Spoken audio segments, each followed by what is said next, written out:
Hello friends, कैसे हैं आप सब। आज हम लोग सोशल केस वर्क उसके बेसिक से स्टार्ट करेंगे और काफ़ी इंपॉर्टेंट चीज़ें आज हम लोग करने वाले हैं। ये जो आप नोट्स देख रहे हो ये हिंदी इंग्लिश दोनों में मिल जाएगा आपको, सो आपको टेंशन नहीं लेना है। एक्चुअली सोशल वर्क का ये थर्ड यूनिट का आपके सिलेबस का पार्ट है। इसके पहले हमने काफ़ी चीज़ें पढ़ी हुई हैं। Basic social case work concept नाम से आपको ये सिलेबस में मिल जाएगा। इंग्लिश वाले हो तो ये नाम आपको मिलेगा थर्ड यूनिट में या थर्ड डिवीजन में, आप देख सकते हो। ठीक है। एक्चुअली इसमें पहला पॉइंट है सोशल रूल्स। अच्छा, आपने कभी ये देखा है सोसाइटी में कि सभी लोगों के अपने अपने रूल्स होते हैं और वो रूल से जब भी वो भटकते हैं, चाहे वो रिलेशनशिप हो, फैमिली हो या किसी भी चीज में, जब रूल से वो भटकते हैं तो उनका कंफ्लिक्ट स्टार्ट होता है। आपने देखा होगा, ये मुझे नया नहीं बताना है। जैसे आपका एक अपना रूल है, आप बड़े हो गए हो तो आपका रूल चेंज हो जाएगा। कन्फ्लिक्ट का ये सबसे बड़ा रोल होता है और आपको मालूम है सोशल वर्क कन्फ्लिक्ट रिजोल्यूशन में अपना एक बड़ा रोल प्ले करता है। तो अब आपके दिमाग में होगा कि यहाँ पे क्या कॉन्सेप्ट है भाई, इसको कैसे करेंगे, सवाल है ना। The expected pattern of behaviour attach to person position in society, social rule है, पहला टॉपिक ही है। आप ऑफिशियल सिलेबस देखोगे ना, यहाँ पे तो देखो लिखा हुआ है बेसिक सोशल वर्क कॉन्सेप्ट में सोशल रूल्स। देखो है तो बड़ी आसान सी चीज है, आप इसको समझोगे ऐसे। सोशल रोल का मतलब होता है आपका रोल असाइंड क्या है सोसाइटी में, समझ में आ गया। इसमें as a father, as a teacher, student, worker, person, personality, ये सब आपके पर्सनालिटी के according specific duties and responsibility है। जैसे एज अ बैचलर हम रहते हैं, शादी हो जाती है तो घर वालों की एक्सपेक्टेशन 100 गुना ज्यादा बढ़ जाती है। आप जब नौकरी नहीं करते हो ना तो आप क्या सोचते हो, नौकरी हो जाएगी मजे की लाइफ है। आप यकीन नहीं करोगे, जब जॉब हो जाएगी आपकी तो उसके बाद इतना ज्यादा तरह तरह का लोड होगा और वो लोड के बारे में वो इंसान सोचा नहीं होता है कभी। बुआ जी को खुश करना है, फूफा जी को खुश करना है, मामा जी को खुश करना है। उस खुश करने के चक्कर में इंसान के सोशल रोल्स ही तो है ये, आदमी का अपना रोल खत्म हो जाता है। ये सच्चाई है। आप में से बहुत लोग हैं जो ये महसूस भी करते होंगे।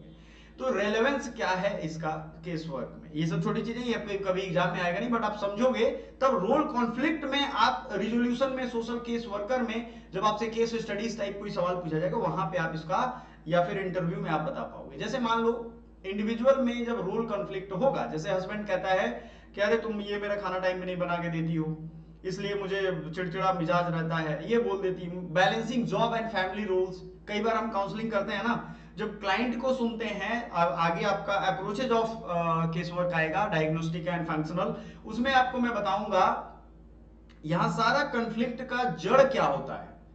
हम अपना रोल नहीं निभाना चाहते। आपने ये मालूम है ना कि बड़े बड़े लोग जो हैं, बहुत बड़े बड़े लोग, वो रोल्स के प्रति क्लियर रहते हैं। हमारी ये जिम्मेदारी है, उसकी वो जिम्मेदारी है, कभी कभार उसे नीड होगी हेल्प की तो मैं कर दूंगा या कर दूंगी, लेकिन उसके एरिया में नहीं घुसना है मुझे।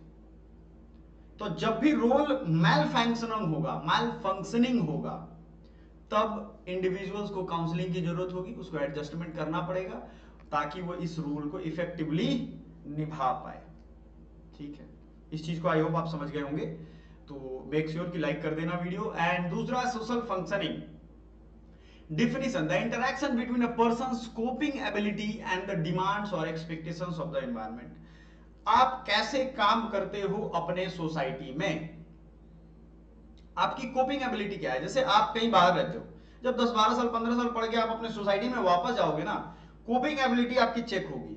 वही लोग जो आपके घर में आपको बहुत सराहते थे कि ये बड़ा काम का बंदा है, बहुत पढ़ने में तेज है, जब आप वापस आओगे तो कहेंगे यार ये तो घर की मुर्गी दाल बराबर वाला इसका हाल है, इसका कुछ नहीं हुआ तो वापस आ गया।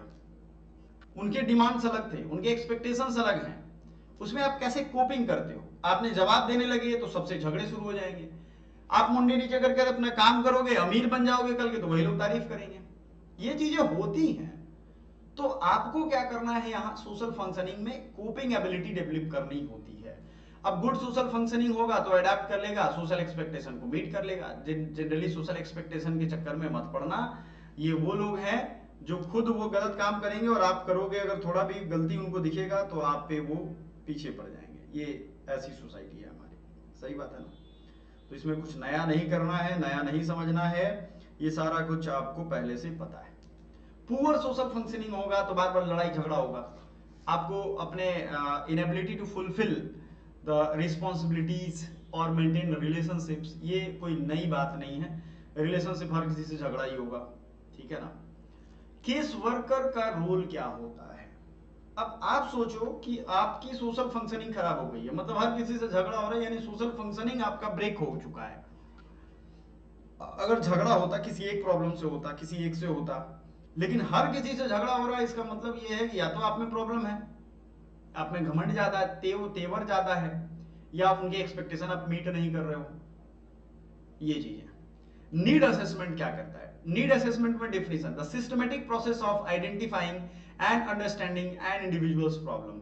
ये तीसरा पॉइंट था आपके सिलेबस का, आप यहां देखो सिलेबस के अकॉर्डिंग हम चल रहे हैं। नीड असेसमेंट, इसके एडवांस लेवल आपको जब मैं चीजें पढ़ाऊंगा तो आपको बड़ा काम आएगा, बेसिक क्लियर रखिए पहले। नीड असेसमेंट बड़ी जरूरी है, आपको मैं बताऊं, अगर आपने मैस्लो की हायरार्की ऑफ नीड्स पढ़ी होगी, उसमें भी कहता है कि भाई फिजियोलॉजिकल नीड चाहिए, उसके बाद और भी नीड्स अबव द पैटर्न आएंगे। सबसे पहले हमें भूख, प्यास, शेल्टर, ये सब की जरूरत होती है। Systematic process of identifying and understanding an individuals problem, need and resources. तो इसका क्या काम होता है? जब भी देखो कोई भी व्यक्ति परेशान है, उसकी कुछ नीड है, वो नीड मेट नहीं हो रहा है, जिसे कहते हैं अनमेट नीड। आपने सुना होगा, ये नई बात मैं नहीं बता रहा हूं, ये कहलाता है अनमेट नीड। ये अनमेट नीड क्या होता है? वो नीड फुलफिल नहीं हो पाया, वो प्रॉब्लम में रहता है। तो जब एजेंसी को हम अप्रोच करते हैं सोशल वर्क में, उनके पास जाते हैं, तो आपको पता चलेगा कि वो पूछते हैं कि अच्छा आप क्या क्या एक्सपेक्ट करते हो, आप बहुत अच्छे दिख रहे हो। काउंसलिंग का पहला रूल सुनना है आपको, ज्यादा बहुत बढ़िया दिख रहे हो आप बताओ क्या एक्सपेक्टेशन आपकी है।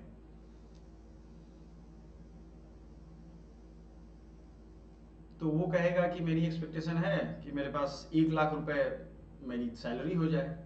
तो बोली बहुत अच्छा, हो जाएगा, आप एकदम उसके लायक हैं, आप डिजर्व करते हैं। तो उसके चेहरे पे चमक बढ़ जाएगी। मेरी घर परिवार अच्छे से हो, शादी मेरी अच्छी हो जाए, वो भी हो जाएगा। भाई 1 लाख अर्न करोगे तो वो भी मिल जाएगी, अच्छी गर्लफ्रेंड बन जाएगी, आपकी शादी हो जाएगी उससे। नीड का आपको पता चल गया। आप जब नीड का पता चलेगा ना, तो प्लानिंग इंटरवेंशन आप कर पाओगे। आप कहोगे अच्छा आपने अभी तक इतनी पढ़ाई की है, आप ये जॉब कर सकते हो, आप जॉब यहां से ढूंढो, आपको आपके लायक जो, आप अपने स्किल्स पे काम करो, स्किल पे आप काम करो। समझ में आ रहा है ना? स्किल जब आप काम करोगे तब जाकर के आपको समझ में आने लगेगा। तो कहेगा हाँ यार यही तो मैं चाहता था, मेरे पास तो ये भी आता है, मुझे तो कंप्यूटर अच्छे से चलाने आता है, एक्सेल शीट पे काम करने आता है। तो जब उसके प्रॉब्लम्स, नीड एंड रिसोर्सेज को देखेंगे तो ये सारा खेल समझ में आने लगेगा। Purpose in social case work helps in planning intervention that are realistic and tailored. आपको टेलर्ड अप्रोच अपनाना पड़ेगा। हर व्यक्ति का अलग समस्या है, every human being is universe in itself. उसकी अलग डिमांड होगी और रियलिस्टिक होती है वो, उसको आप नहीं कर सकते। कुछ टाइप ऑफ नीड्स, कुछ नीड्स एक्सप्रेस्ड होते हैं, समझिएगा इस चीज को। कुछ नीड जो होंगे ना एक्सप्रेस्ड होंगे my dear, demand voiced by clients. Felt need होता है problem experience but not expressed. ये भी समझिएगा आप, इस चीज को मैं समझा रहा हूं बहुत क्लियर तरीके से। बहुत लोग हैं जिनके एक्सप्रेस्ड होता है, यार मुझे, बहुत यूथ हैं आज के टाइम में, उनकी एक्सप्रेशन रहती है कि I need to marriage right now, ठीक है, I need to do job right now. वो एक्सप्रेस नीड है कि भाई जॉब मेरे लिए ढूंढ दे। आप में से बहुत सारे की नीड होगी कि मुझे जल्दी से रिजल्ट आ जाए यार मेरा। फेल्ड नीड होता है कि यार मुझे महसूस हो रहा है, जैसे सेक्स की नीड हो सकती है, इमोशनल अटैचमेंट की नीड हो सकती है। ये होता है रियलिस्टिक, हम एडल्ट हैं तो हम ये सब चीजें समझ रहे हैं। आप हम सब ये चीजें एक्सप्रेस नहीं कर पाएगा आदमी, लेकिन ये प्रॉब्लम चल रहा है दिमाग में, एक्सपीरियंस इसका है।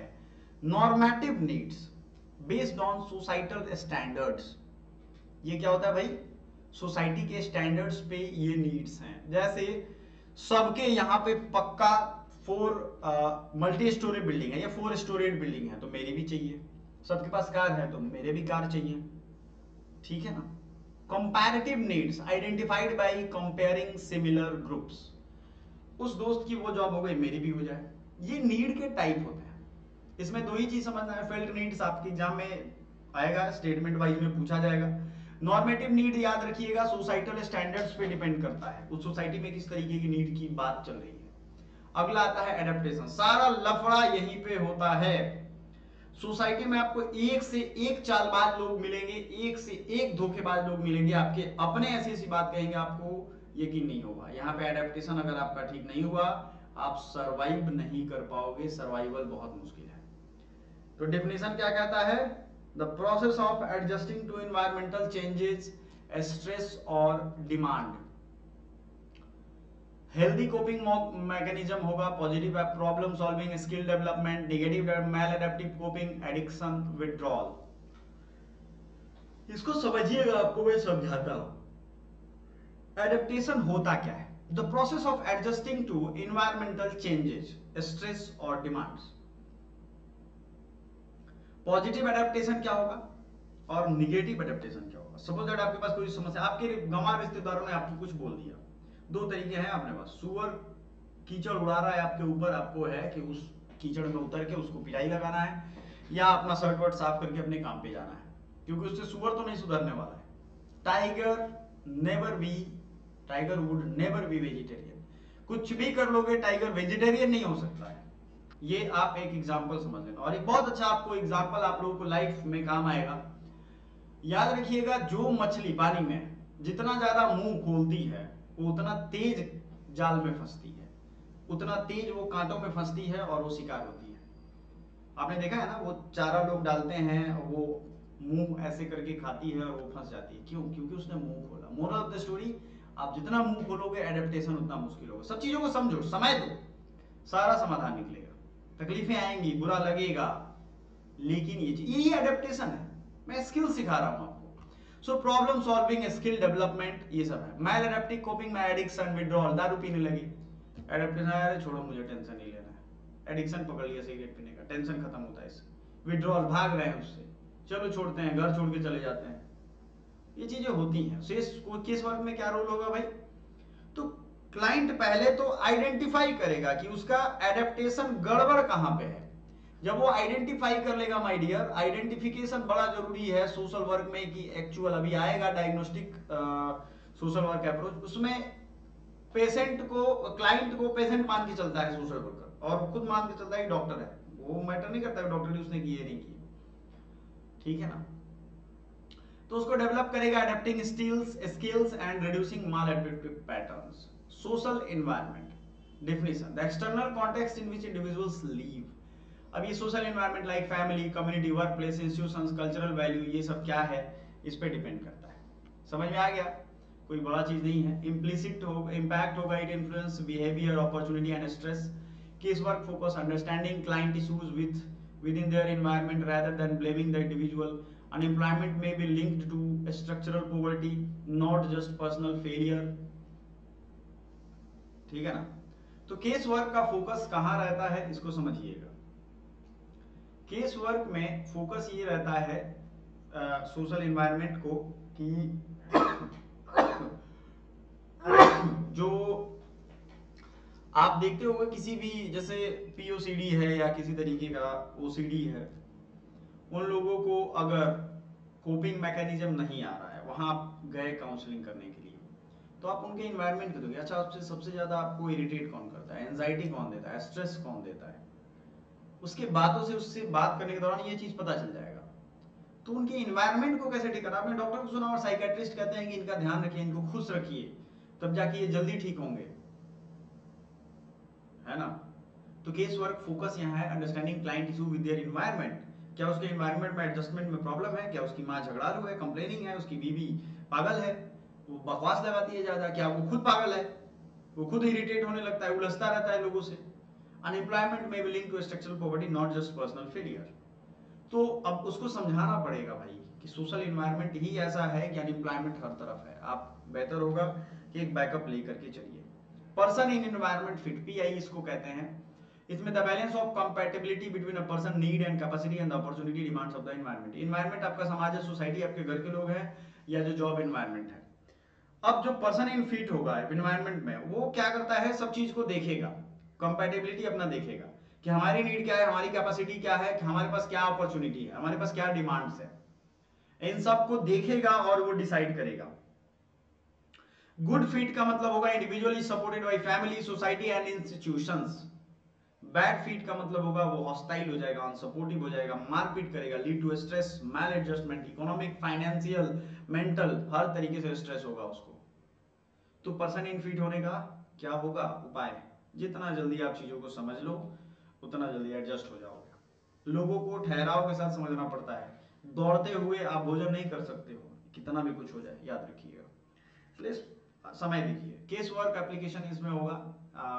किसी व्यक्ति को पर्सन इन एनवायरमेंट फिट करना केस वर्कर का काम है, ताकि वो एनवायरमेंट में बेटर अपनी कैपेबिलिटी इनहेंस कर पाए। सपोज दैट वो आदमी बढ़िया जॉब कर सकता था, वो एक दुकान पे शॉपकीपर है फालतू का, जिसकी जरूरत उसको भी पता है कि ये इसके लिए नहीं बना है।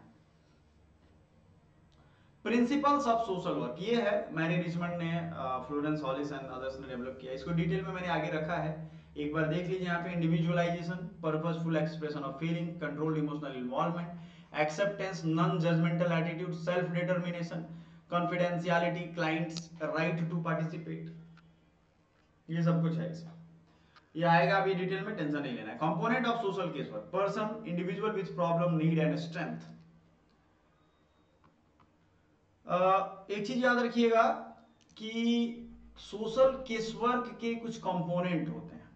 कोई इंडिविजुअल है, उसके कुछ प्रॉब्लम्स हैं, उसके कुछ नीड्स हैं, उसकी कुछ स्ट्रेंथ है, ये तीन चीजें होंगी उसके पास। पर्सन है तो ये तीन चीजें होंगी, पर्सन, प्रॉब्लम और प्लेस, ये तीन कंपोनेंट होते हैं बड़ा जरूरी। लेकिन आगे इसमें और आएगा। पहले समझिए कि अगर कोई क्लाइंट है या पर्सन है, आप केस वर्क कर रहे हो उसके ऊपर, तो उसकी कुछ प्रॉब्लम होगी। प्रॉब्लम कुछ नीड की वजह से शुरू होगी। प्रॉब्लम में नीड जरूर होता है।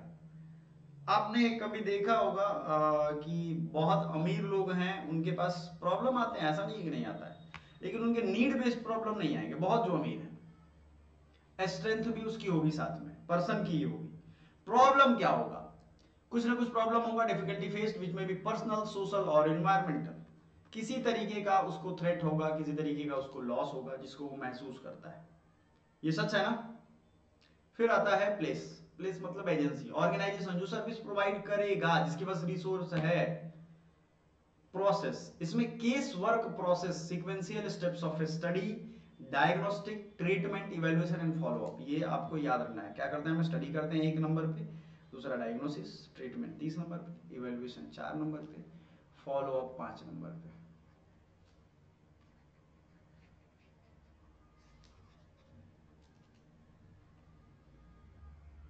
Trend person who applies methods and skills, ये याद रखिएगा। समरी क्या होता है? Social case work revolves around helping individuals improve social functioning by analysing their roles, needs and environment. The worker uses principle like acceptance and confidentiality, acceptance और confidence, ये सब आएगा आगे चल के। प्रिंसिपल को एक बार देख लीजिए आप, ये डिटेल्ड वर्जन है। इंडिविजुअलाइजेशन, अब ये होता ये है कि आप इसको बड़ा हल्के में लेते हो कि ये तो हमें याद है, मैं आपको जल्दी में ही पढ़ाऊंगा लेकिन मेन चीजें पढ़ाऊंगा। इंडिविजुअलाइजेशन का मतलब होता है कि हर पर्सन अपने आप में यूनिक पर्सनालिटी लेकर के जन्म लेता है। किसी शराबी को नॉन शराबी से कंपैरिजन करोगे कि उसकी वो प्रॉब्लम थी, उसको ऐसे ठीक कर दिया था, तो वो नहीं होगा। उसके अपने एक्सपीरियंस है, उसके अपने नीड्स एंड प्रॉब्लम्स हैं। Application, the worker avoids generalisation, worker को जनरलाइजेशन नहीं करना है। देखो, हम जनरलाइजेशन की वजह से हम सोच लेते हैं हर रिश्तेदार खराब ही होते हैं। दुनिया के सारे रिश्तेदार खराब नहीं है। जो भी लोग अपने जीवन में बहुत जल्दी सफल हो रहे हैं, उनके रिश्तेदार ठीक हैं, और जो बहुत लेट से सफल हो रहे हैं, उनके रिश्तेदार खराब है अधिकतर केस में। Instead, they design interventions specifically for the client. Example: two clients may face unemployment, but one may need skill training and other may need counseling for low self-esteem. दो तरीके की क्लाइंट है, एक को बहुत सेल्फ एस्टीम लो हो गया है और दूसरे को ट्रेनिंग की जरूरत है। दोनों एक साथ नहीं हो सकते। Individual, every individual is a universe in itself, social work में कहा जाता है। कुछ नई चीजें आपको मिलेंगी उसके में। Purposeful expression of feeling, clients should be given a safe space to express their emotions, anger, fear, sadness और frustration। क्लाइंट को एक सेफ स्पेस देना चाहिए उसके इमोशंस को एक्सप्रेस करने का। एंगर, फियर, सैडनेस और फ्रस्ट्रेशंस खत्म हो उसके लाइफ के। इंपॉर्टेंस इसका क्या होने वाला है? Venting emotions reduces inner stress and help the case worker understand underlying issues. ठीक है, अब समझिए यहाँ पे कई बार होता है काउंसलिंग जब आप करोगे किसी का, वो फूट फूट कर रोने लगते हैं, उनको एक्सप्रेस करने दो। जब वो रोएंगे ना तो वो चीजें वो बोलेंगे जो वो बहुत दिनों से नहीं बोल रहे थे, और उसी से आपको ओरिजिनल प्रॉब्लम का पता चलेगा। एंगर, फियर, सैडनेस वो निकालेंगे। जाहिर सी बात है बदतमीजी तो नहीं करेंगे, वो दूसरे को गाली देंगे कि उसकी वजह से मेरे साथ ये किया, उसकी इमेज, उसकी साउंड, दिमाग में क्रैंकी साउंड है, उसने उसका दिल तोड़ा था, उसको ये बोल दिया कि तुम उस लायक नहीं हो, दिमाग में घूम रहा है। एक एनएलपी होता है, न्यूरो लिंग्विस्टिक प्रोग्रामिंग, जिसमें मैं उस पर काम कर रहा हूँ। आप किसी भी चीज़ से आहत हो, किसी भी चीज़ से टेंशन में हो, उसका एक ही दो कारण होता है, आपके दिमाग में उसकी वो इमेज या फिगर क्रिएटेड है जो बार बार हॉन्ट करता है, वो साउंड आपके पास आ रहा है, या उसके एक्शन आपके दिमाग में बार बार घूम रहा है। मेरे भी दिमाग में, घर में ऐसे, फैमिली में, दोस्तों का ऐसा कुछ नाटक हुआ है जो दिमाग में घूमता रहता है। इस चीज को अगर डिलीट कर दोगे ना, आपके पोटेंशियल लाइफ में बढ़ जाएंगे। ये अक्सर होता है ऐसी चीजें। बात समझ में? एंगर, फियर, सैडनेस और फ्रस्ट्रेशन, उसको रिलीज करने दो, तभी जाकर के रियल पता चलेगा। केस वर्कर को पेशेंसली सुनना चाहिए, वैलिडेट हर फीलिंग कि हाँ सही कर रहे हो आप उसको गाली दो, आप रो, कोई दिक्कत नहीं है, हर कोई रोता है। तीसरा है कंट्रोल्ड इमोशनल इन्वॉल्वमेंट। ऊपर वाले से ही आपको समझाता हूं, वो रोने लगा, आप भी रोने लगे, अरे सही कह रहे हो आप, ये ऐसे जब करोगे तो उसको लगेगा कि ये आदमी पता नहीं ऐसे क्यों कर रहा है। उसको ये भी लग सकता है कि ये झूठा तो नहीं वो रो रहा है। उसको एम्पैथी रखना चाहिए, अंडरस्टैंडिंग एंड सिंपैथी, बट ये नहीं कि अब उसके साथ उसके फ्लो में बह गया, हाँ यार मेरे भी रिश्तेदार बड़ी खराब है, ऐसा नहीं होना चाहिए। Neither indifference nor over involvement. ये नहीं कह रहे तुम्हारा रिश्तेदार है, उस रिश्तेदार सही होता है, छोड़ो ना उसकी बात, नहीं, ये भी नहीं बोलना है ना, घुस जाना है उसी में, अरे ना यार बहुत सही, मेरे भी रिश्तेदार ऐसे ही हैं। वर्कर को प्रोफेशनल ऑब्जेक्टिविटी मेंटेन करना होता है। कोई अब्यूज्ड चाइल्ड है, उसके साथ एम्पैथी रखो, लेकिन over emotional, otherwise decision making will be clouded. अब डिसीजन मेकिंग मैं कैसे करता हूँ, उसको आपको काउंसलिंग करना है, आपने देखा कि यार इसके साथ ये गलत हुआ है, इसको तो मैं अभी वो भेज दूंगा, ये करवा दूंगा, वो करवा, नहीं, आप उसकी जो एकदम अर्जेंट नीड है और सबसे यूजफुल सॉल्यूशन है वो देना है। एक्सेप्टेंस। कोई बेवड़ा आपके पास गया काउंसलिंग के लिए, भैया मुझे दारू छोड़ना है, आप जाते हो उसको बोलोगे हटो यार, हट यहाँ से निकलो, दारू छोड़ो, भागते कि नहीं यहाँ से, वो तो हो गया, उसकी तो इलाज ही पूरी हो गई। सच कह रहा हूँ, ये उसकी तो पूरी इलाज हो गई। ये है सच्चाई। तो कहने का क्या मतलब है, इसको क्लियरली समझिए। इस चीज को मैं आपको समझाता हूँ कि आपको एक्सेप्ट करना पड़ेगा। जैसे ही पहुंचे वो आदमी शराबी है, अरे क्या बात है, क्या चमक है आपके चेहरे पे, आइए इधर बैठिए, बैठिए यहाँ पे, मस्त दिख रहे हैं आप, क्या समस्या है बताइए, मैं आपका दोस्त हूँ, दोस्त समझिए, एक्सेप्ट करिए उसे, नहीं तो वो ठीक नहीं हो पाएगा कभी। अब ड्रग एडिक्ट है, उसको बोल देंगे बैड, अरे होता है, कोई दिक्कत नहीं है, नॉर्मल है, टेंशन ना लीजिए, आपके जैसे बहुत लोग हैं एकदम सब बढ़िया होके जाते हैं। पांचवा चीज है नॉन जजमेंटल एटीट्यूड। इसमें क्या होता है कि मोरल जजमेंट आपको क्लाइंट बिहेवियर के प्रति नहीं देना है, ये याद रखिएगा। बहुत बार होगा ऐसा, मोरल जजमेंट आपको दे दोगे, आप कह रहे नहीं यार सब चोर हैं सब। Focus on the problem, not, आप प्रॉब्लम फोकस करोगे, ये एक प्रॉब्लम है उसका सॉल्यूशन देना है, ना कि क्लाइंट को बोलोगे कि अरे तुम ही बेवकूफ हो, उल्लू हो, डफर हो, इडियट हो। ये सब नहीं हुआ, आपको जज नहीं बनना है वहां, आपको सॉल्यूशन देना है। Women seeking help after living her children should not be judged as a bad mother. वो उसके पास होगी कुछ समस्या, उसने छोड़ दिया बच्चे को। Instead the worker explores the causes, poverty, domestic violence. क्या हुआ, self determination. Clients have right to make their own decision. एक चीज और याद रखिएगा, क्लाइंट को कभी भी 4 ऑप्शन देने चाहिए, 2 ऑप्शन दो। क्लाइंट को ये मत बोलो कि ये आप कर लो, आपके लिए यही बेस्ट होगा। आप उसको बार बार बोलो कि ये 1 2 3 4 ऑप्शन है आपके पास, इनमें से आपको सोचना है कि कौन सा आपके लिए बेस्ट है। वो खुद बोलेगा नहीं यार हम जॉब कर लेते हैं और पार्ट टाइम हम सोच रहे हैं कि अपना ये काम भी कर ले, और ये ठीक रहेगा, आपने तो हौसला बढ़ा दिया। या हम मेन जॉब छोड़ के पार्ट टाइम वाले कोई मेन जॉब बना ले, इस तरीके से उसको आपको ऑप्शन देना है। वो खुद बताएगा आपको कि हाँ ये मेरे लिए ठीक है। Limits. The worker can guide but not force. Self-determination is restricted only if the decision harms self or the society. अगर उसका डिसीजन आपने थोप दिया कि नहीं नहीं तुम जॉब ही करो, तुम उसी के लिए ठीक हो, वो कल को उसके दिमाग में आएगा कि अरे यार नहीं मजा आ रहा है जॉब में, वो वैसे ही बहला दिया, टाइम पास कर दिया। उसके बाद है कॉन्फिडेंशियलिटी। याद रखिएगा ये बहुत बड़ा पॉइंट है, किसी भी क्लाइंट से बात करिए कॉन्फिडेंशियलिटी मेंटेन करिए, नहीं तो आप भी बड़ी मुसीबत में फंसेंगे और बहुत ज़्यादा जोखिम उठाना पड़ेगा। तो बचिए इससे जितना ज़्यादा हो सके। इसमें है कि अगर उसकी जान बचाने के लिए या उसको सीरियस हार्म के लिए कॉन्फिडेंशियलिटी ब्रोकन करना है, जैसे मान लो कई बार रेप विक्टिम, एक ऑर्गेनाइजेशन है MSF, medicine science frontiers, MSF है, उसको डॉक्टर्स विदाउट बॉर्डर्स जानते हैं सब, डॉक्टर्स विदाउट बॉर्डर्स, ये इंडिया में भी काम करता है, रेप विक्टिम को काउंसलिंग एंड इन सब चीज़ों को, या जो फिजिकल अब्यूज़ के हैं इसको वो काउंसलिंग करते हैं, बहुत हेल्प करते हैं। अब सोचो कि उनके पास सारा चीज़ पता है, वो इसको मिसयूज ना करें, लेकिन कब कर सकते हैं, जैसे पुलिस को बताना पड़े, सुसाइडल टेंडेंसी आ गया तो वो बता सकते हैं, उसके जान से जुड़ा हुआ चीज़। फैमिली कन्फ्लिक्ट के बारे में है तो वर्कर्स को रिवील नहीं करना चाहिए जब तक उसकी सेफ्टी रिस्क ना हो, ये ध्यान में रखो। क्लाइंट राइट टू पार्टिसिपेट, अच्छा आप बात कर रहे हो उससे कुछ पूछ रहे हो, ऐसा होता है कई बार, आप क्लाइंट से क्या कर रहे हो, बात कर रहे हो, ठीक है ना, तो आप उससे कुछ पूछ रहे हो कि अच्छा इसके बाद ये होता है, आप बताओ कैसा लगता है आपको। तो आप क्या करते हो जनरली, आप सोचते हो कि अच्छा क्लाइंट से हम पूछ लेते हैं, फिर उसके बाद उसको इग्नोर कर देते हो आप, है कि नहीं, जनरली यही दिखाया जाता है ना, हम उसे पार्टिसिपेट का मौका नहीं देते हैं। पार्टिसिपेशन का मतलब ये है कि भाई उसको बोलने का मौका दो अपने लिए, प्रॉब्लम सॉल्विंग अप्रोच में उसको घुसाओ, याद को उसे दिलाओ कि अच्छा आपने अभी कभी कभी फंसा था इस तरीके के मामले में, गेम में या दोस्तों के बीच में, कैसे सुलझाया था आपने, कैसे सुलझाया था, सोचो आप। अरे हाँ यार, एक बार तो फंस गया था मैं, दोस्तों के साथ रात में लेट नाइट पार्टी कर रहा था, उसमें एक बेवड़े ने एक का सर फाड़ दिया, केस हो गया था, हम लोग ऐसे ऐसे करके निकले थे, उसमें सेटिंग किए थे, ऐसे बच गए हम लोग। खुद आएगा वो लाइन पे।